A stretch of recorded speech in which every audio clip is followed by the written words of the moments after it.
clean energy, we're also going to be talking about circular economy. And I don't know if anyone in the room knows more about circular economy, in which case, if we do this well, you should be the people leading this session, because the whole idea is we're meant to be just coordinating input. We've sat here for 2 hours, and we've had a lot of really insightful and helpful input. Now is our chance to speak. And so we'll then be a plenary session where I think I'm presenting back some of the key messages that we hear in the room. So just a few words about what it is, who I am and what I do at Barclays. So green finance is the provision of environmentally focused finance, all the way from issuing bonds for sovereigns, green bonds for sovereigns, like the Republic of France or the Kingdom of Belgium, all the way through to providing products for consumers, such as with the first bank in the UK to bring out a green mortgage at any scale, so a cheaper mortgage if your house is more energy efficient. Circular economy is something that we're starting to look at very closely and discuss with many of our clients. In essence, it's a business model that I think has got huge potential to add competitiveness. And it's basically built on the fundamental premise of greater use of renewable resources, the reuse of raw materials, and the use of waste.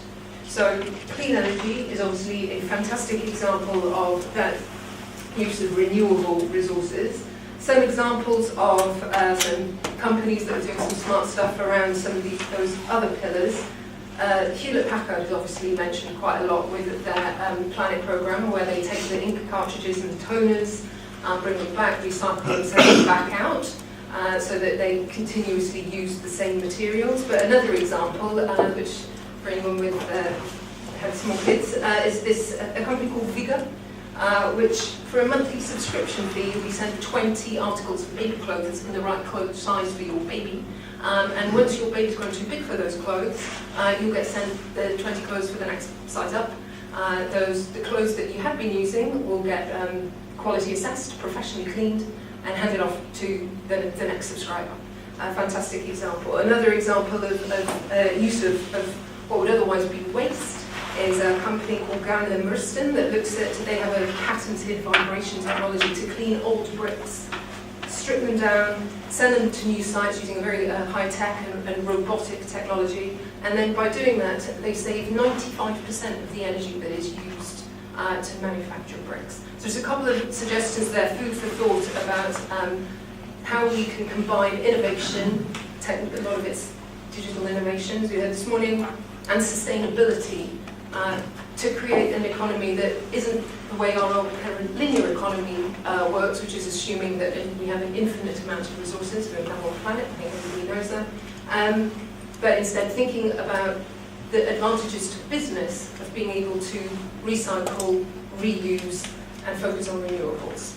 So with that, and I'm speaking quickly because like everyone else today, we've only got half an hour, and I'm very much hoping, I know you guessed from the name, I'm not from the North East, I'm actually a very proud Welsh girl. I think there are a lot of links, and I've heard very similar speeches when we've been home at Cardiff about great opportunities in Wales too, but anyway, competitors for a moment. I'm going to pass over to John to talk about the three key questions that we want to focus on today, very much focusing this topic, clean energy and circular economy, on this area, on the North East, on where we are today and where we could be in the future. So when we had asked you before, have you written this down, and I confidently said yes I have, and it turned out I didn't. I have a recollection of something about opportunities and something about challenges and something about North East specific. If anyone has done a better job than me and has remembered to write down the exact topics we're talking about, if I'm materially wrong, shout it now, but I'm probably in the right sort of space. Yeah, I think James going to hold us quite strictly to, how we're currently performing in the sector, then what we think the regional outlook is for the sector in the next 5 to 10 years, and then as a region how we build a reputation for excellence in this sector.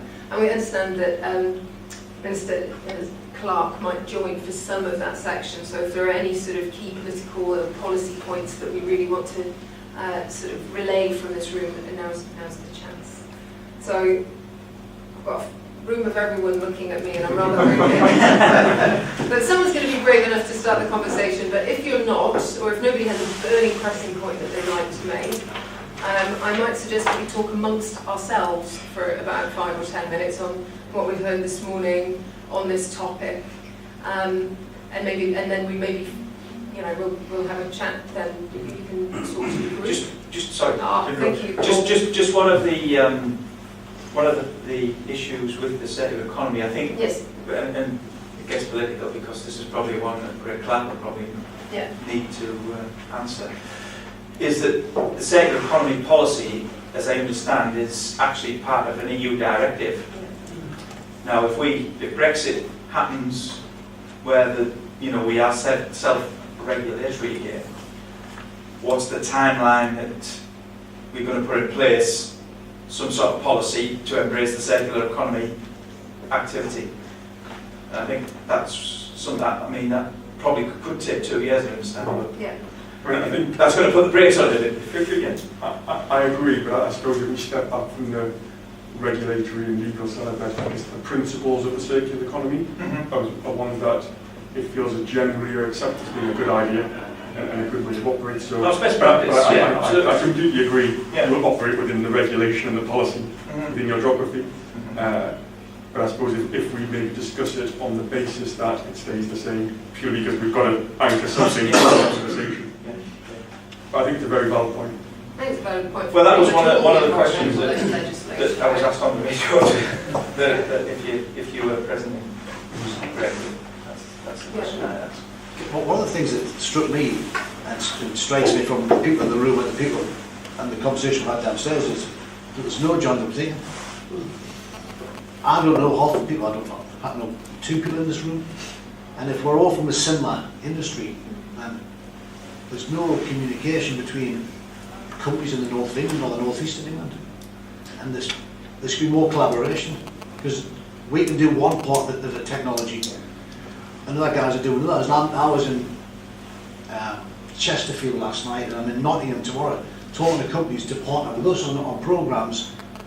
And I bet that half the people I've been talking about could do exactly the same job in this bloody room. It's mad. So Dave, I don't disagree with you, so I'm going to be challenging more for the sake of the conversation, I suppose. Do you think that the characterisation of the North, it's parochial, it's really nice, everyone gets on, everyone chats to each other, people maybe too reliant on that, of assuming that everyone knows everyone? Because I agree, a lot of the networking I certainly feel I find happens more in relationships, because people just happen to know people. If you don't happen to know the person, that's it, as opposed to having maybe something that is more set in stone, or a body, or something that's maybe a little bit more structured to allow that networking to happen. Do you know, I think that's a pretty good point though, because as much as we're all nice people in the northeast and we do talk a lot, we're still quite guarded. So you can go and work outside the northeast, so it was easier, and you can't inside the northeast. I don't think we're incentivised to work together terribly well, whereas we are incentivised to work with other people. So I work for CPI, we run loads and loads of collaborative projects. I mean, we just finished we're in the middle of the circular economy one now for a Californian company, because they've come to us because we're the only people in the world that can do what they need to do. And we know that there are other companies in the northeast that need some of that, but there's no incentive for them to talk to us really. So yesterday we won a massive European project in the Horizon 2020. In fact, our success rate in European projects has gone up massively since Breakout was announced, because we know only us can do some of the things. But the incentive there is you have to put together a team that's from all over Europe, because that's the way the funding works. And in the UK, we often drive it that way. So things like strength in places that people are bringing back, and the fact we've got a LEP that has some kind of, in the Tees Valley, that has some kind of control, should allow us to do these things better. But I don't think we work hard enough to. What would local incentives look like? You're going to a great example there of a sort of EU-led incentive. Yeah, well, the same. Yeah. These, we're a semi-default part of the UK in the Tees Valley, but we don't organise ourselves to drive ourselves to collaborate when we can. And it sounds like we might be going down a rabbit hole, but it's actually really important for circular economy to work. And just give you an example of Omni Uni that make tyres. They've partnered with Timberland, the shoemakers, so that they've changed their process for manufacturing tyres, so that those tyres can then be recycled into the soles of those Timberland shoes. And that comes directly from the sort of partnership and the sort of networking that you're talking about, albeit obviously on a multinational scale there, but there are lessons to be learned from looking at how to integrate supply chains, which are going to be lost if we aren't communicating. So I think this is an important point. Can I just follow on this American example? The company's called Callista, so it's public. And what we do is we take methane and we turn methane into protein that they feed to fish, and we eat the fish. And the fish waste can be turned back into methane that can be turned back into fish food. And you've broken the loop, but it's circular. Yeah. But there are plants on Teesside that also have waste methane streams. So, and we're about one of the very few labs in the UK, well, technology developers in the UK, that does C1 fermentation. So theoretically, we do carbon dioxide use as well. Right. Well, it's quite difficult energetically because carbon dioxide is super duper stable, but you can do it. So what we're trying to do is get this loop closed up so that the waste methane streams can go into this process, which means we're a very attractive place for them to build their first plant's got to be in the States. They've raised $40 million in the States. But they struggle to raise money, they struggle to find the feedstock loop, and we, as a group, don't necessarily bring ourselves together. So Antwerp is always brilliant at saying, we've got everything. We've got land, we've got feedstocks, we've got lawyers, we've got etc. And we have all the right bits, and we know we have all the right bits, but we don't drive the mechanism that links them up. I think there's a question as well. And I'm looking at you, because you're the ones that have spoken as well, but do you feel as though this is an energy sector issue in the North East, or a North East issue? So do you look at any other sectors and think, I wish we had a like they do? I think it's general, because we do lots of different bits of technology. And I think that's been sort of emphasised by the fact that you referred to the Tees Valley, whereas this is really, and it is the North East, not being, it's a North East issue, isn't it? Yeah, and when we were originally thinking about the original concept for this event was to talk about the future of the North East. But we've been told by government not to plan together anymore. Yeah, well that's and that's why we've focused it on business, because that is to look out across the North East. So half of my operations are in the North East left area. But equally, I think business has a real big responsibility to promote the good news stories, because far too many people, I mean, there have been some fantastic stories in there. There's not enough good news business stories to actually convince the politicians that business is important. I was at a Royal Society thing last week, and it's not often the Royal Society come out of London, but they came to Newcastle. And if I were to summarise in one sentence what the conclusion of the whole day was, it was that the North East looks at its glass as though it's half empty rather than half full, and it's actually more than half full. Oh, thank you for that point, Graham, because I was about to say, first question is, how do we think we're currently performing? I've just heard a whole morning of awesome stories. We've got James here, and you didn't get a round of applause for your IPO, but you blinking should have. That was a fantastic story. And, we heard a lot of success stories here this morning. I think you could walk away feeling quite definitely glass half full about business prospects in the region. So you're about to contradict me? No, I'm not. I'm just going to maybe offer a positive direction of travel, really. I'm from the South East Development Corporation.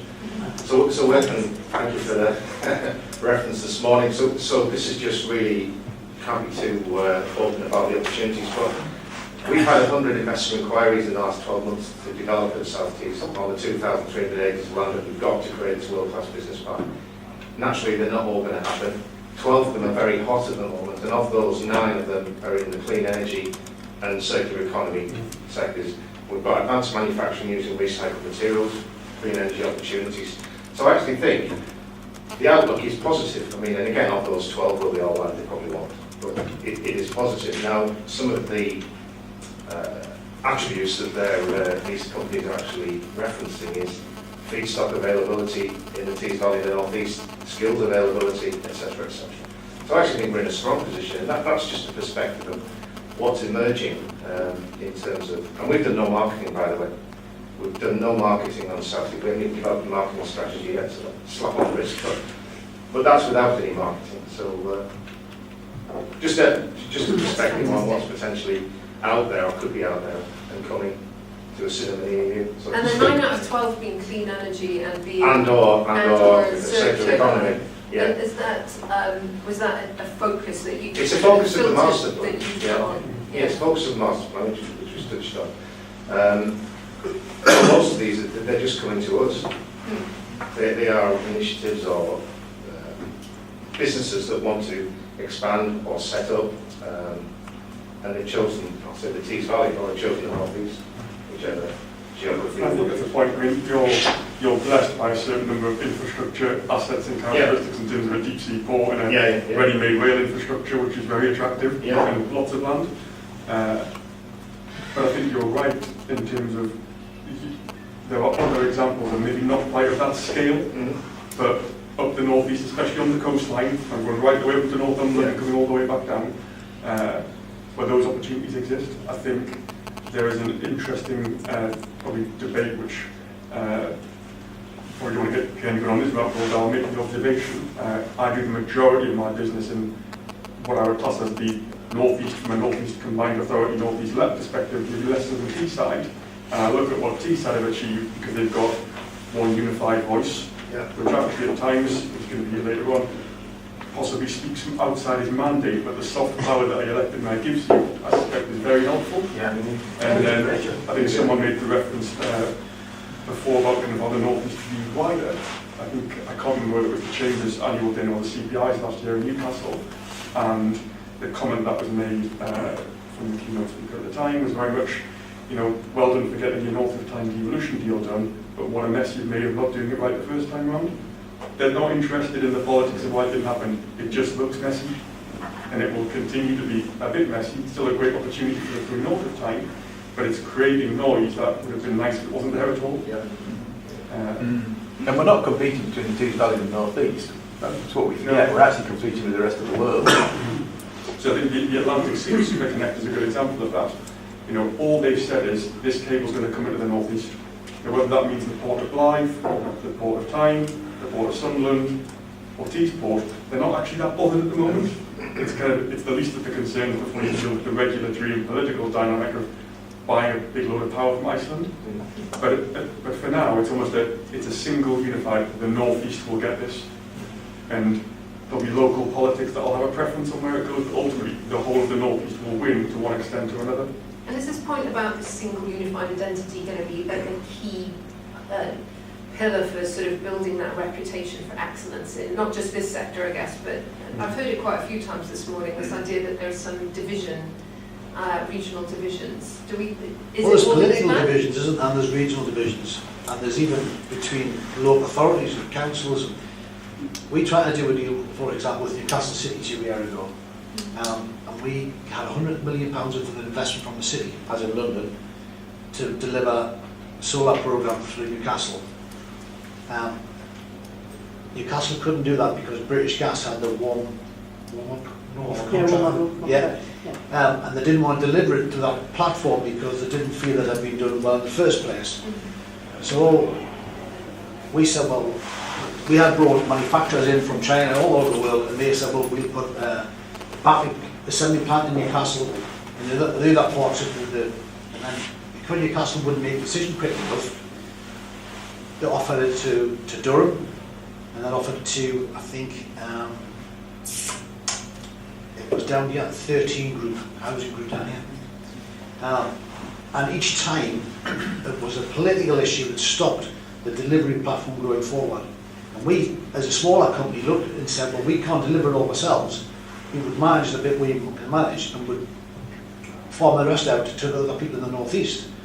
So from a delivery point of view and from a business point of view, that sort of greater plan, roll that plan, that was brilliant, yet we still couldn't get the thing past the posts because of the political issues. For example, Durham County refused to have anything to do with Cleveland.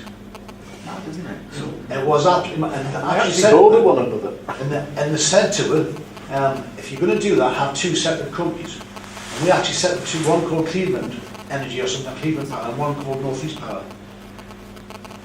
So there's a lot of stuff under the scene, under the sort of the level that we're talking here that we've got to address as well, because there's a lot of stuff going on, a lot of very, very good stuff coming forward.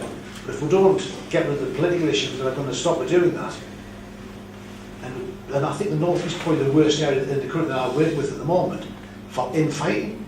It's ridiculous.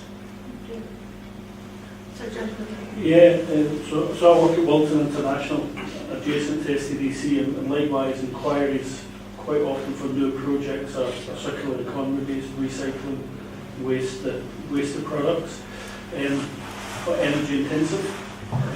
So from the clean energy perspective or lower carbon, because you can't go full renewables on some of these processes, require high process heat requirements. Then if we want clean energy, if we want to generate the energy and we want to supply these heavy industrial users, we need to look at the private and decentralise it. It was mentioned earlier, then we need to look at the private wires arrangements and how we can supply these customers cost effectively, because energy is such a big cost component of the process. It's quite often the only variable to have in locating here in the North East or Teesside or wherever compared to elsewhere in the UK or Europe. And if we can't make that attractive to the private wires arrangement, then we're going to struggle to pull in certain investments. Callista, one opportunity, we've got Renew LLP now, but the Armstrong Energy project, all coming because you can access lower cost energy at Wilton, at SDPC sites. And if the rules aren't changed, then that's going to be a struggle to attract some larger investments. It's interesting, isn't it? So like sustainability and energy and low carbon seems to be the new way, with so many analogies to the digital revolution that we're seeing. So, for a long time we have conversations with listeners like, you need to have fast broadband in your area in order to attract digital. And we've talked about that for a while. And now to hear almost the direct analogy of you need cost-efficient energy production.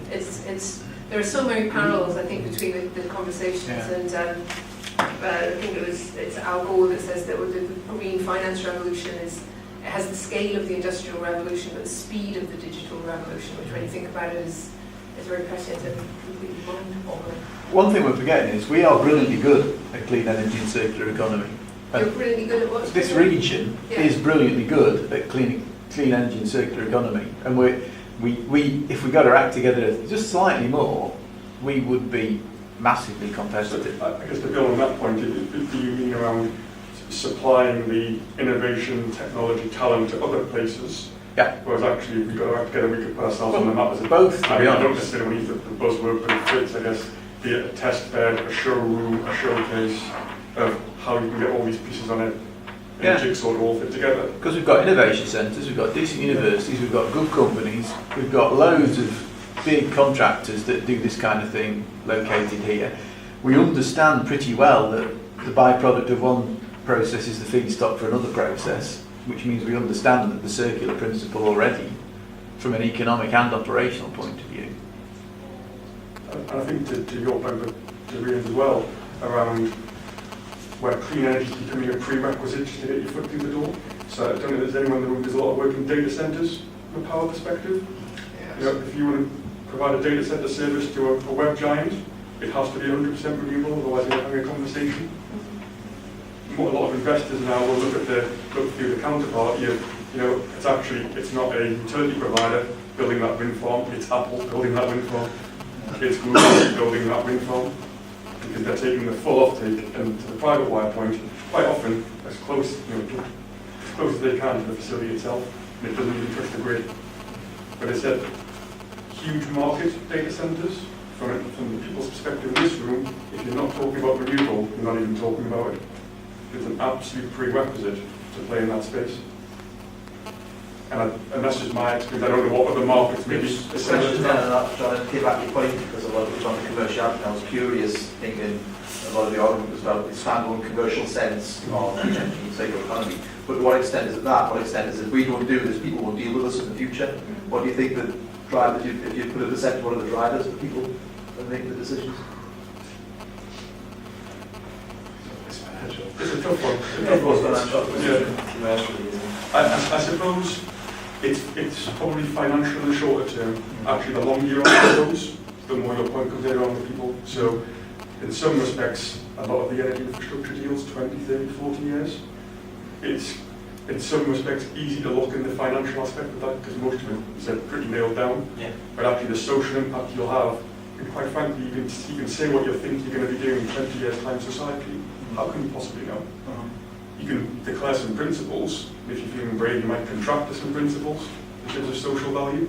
But again, I'm sure everyone's been in enough competitive bidding environments where actually, certainly if you're working in public sector, regulated sector, less so in private, actually what goes in the press release often these days isn't necessarily we've saved 70.5% of our costs. It'll be there's always apprenticeships have been created, there's been a guaranteed commitment to reduce fuel poverty, it's going to help this underprivileged group within our place. Like, that's the press release.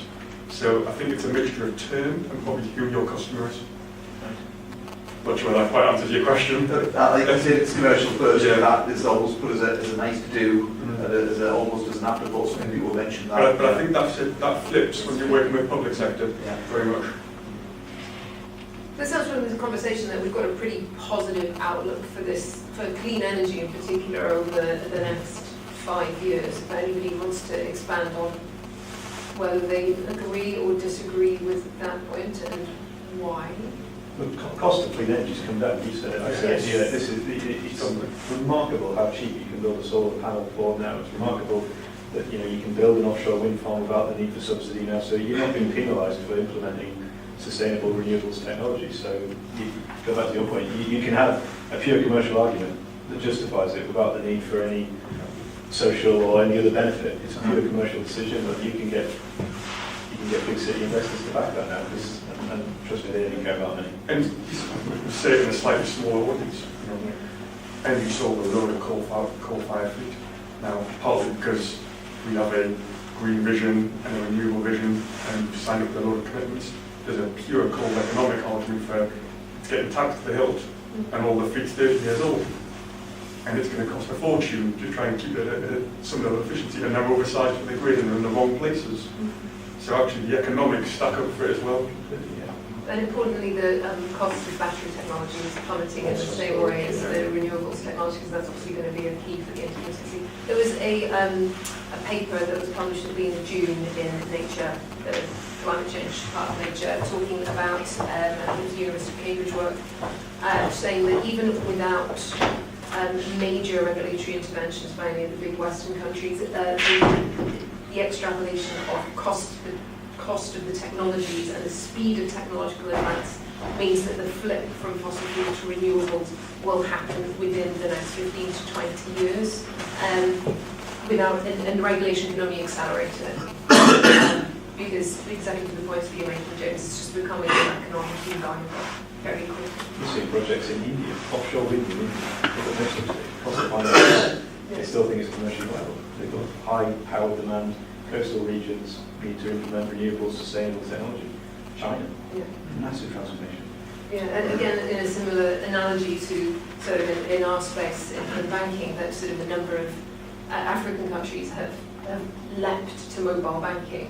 The idea that some of these developing countries, India is a really good example, can leap the whole fossil fuel and move to renewable, and that is actually going to be really key to meeting the Paris Agreement. Actually, we can't start building coal-fired power stations for the new middle classes in the area of Asia Pacific.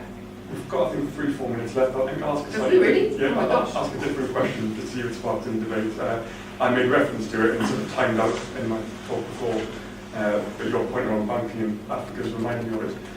Do people feel, I guess, the relevance and the connection with, I suppose, the digital revolution? So the banking example in Africa, that's got a lot of blockchain in its heart. Now, blockchain is a buzzword, but people are getting emails about it. Is anyone feeling that?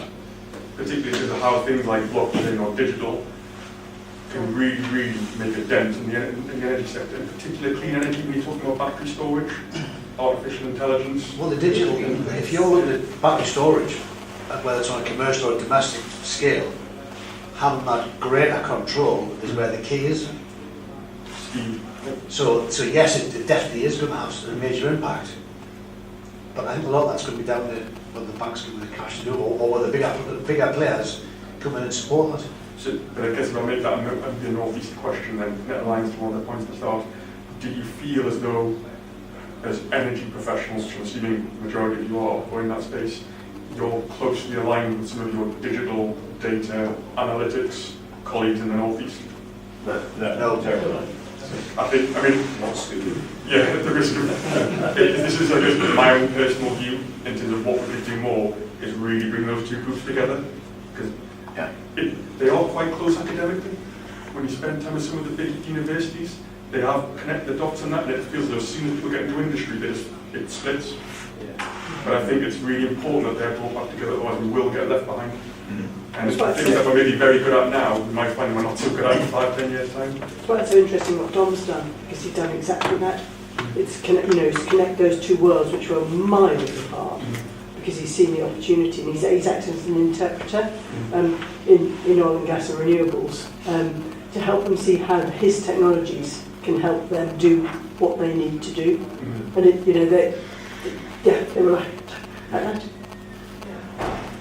It's not just an issue for the energy sector, although that's obviously what we're talking about today. I mean, we see it in many other sectors where that need to integrate sort of fourth industrial revolution, the ideas of using digital. And I can't remember who said it this morning, that digital's not a service, it's actually, those the animatronics gentleman, that it actually had to be core to the way you do business.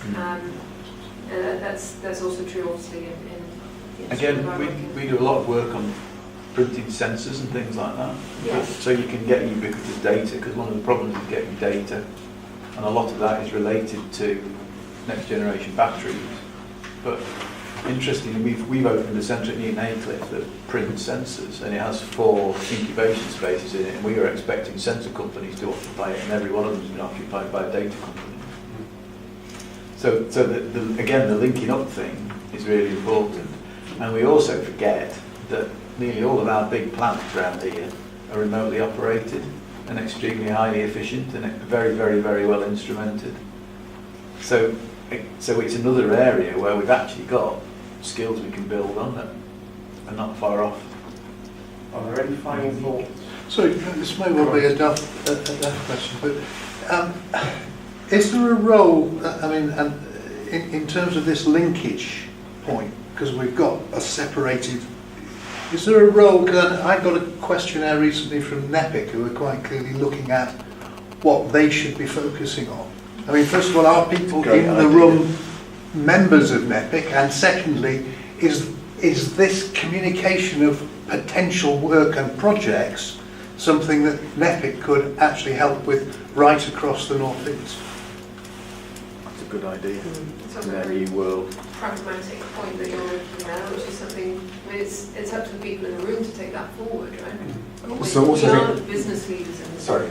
I think about our host today and the other universities that obviously I'm slightly prejudicial favour of, well, I hope we're all in favour of them, but I wonder, in the absence of, I've been long enough, I used to bank in the North East back in the old days, but in the absence of any kind of singular, or I think people describe it as necessarily singular unifying body, thinking about the excellence in terms of research base and data and the work that's been done, say, at Newcastle University around smart cities, do you feel that it's incumbent on businesses to approach the university and say, we would like to look at your research or direct that research, or do you feel that the university should be coming out to you as employers and users of this data to say, look what we can do? Do you feel well connected with the universities across the region in that sense? I do, but online might be unusual.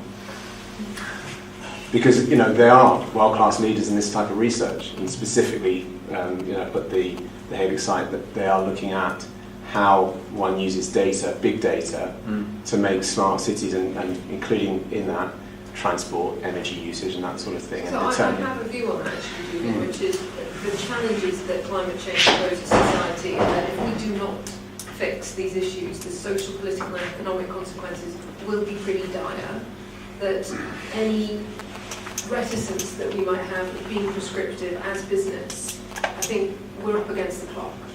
And waiting for people to come to us with great suggestions or hoping this stuff will come by osmosis we don't have the luxury of time, unfortunately. I don't mean to be alarmist, but, and so going into the universities, as you say, that locally have that expertise, be it data, be it energy, and say, this really does need to be harnessed, and it needs to be meeting our needs, because we've got a huge societal issue that we actually have to all come together to solve. I think it puts a different complexion on your question. Certainly that's my view. There's a process in I'm very sorry to interrupt. Sorry, it's just to say that Greg Clark arrived is actually now in the lecture hall, so okay. I hate to interrupt the questions, but thank you.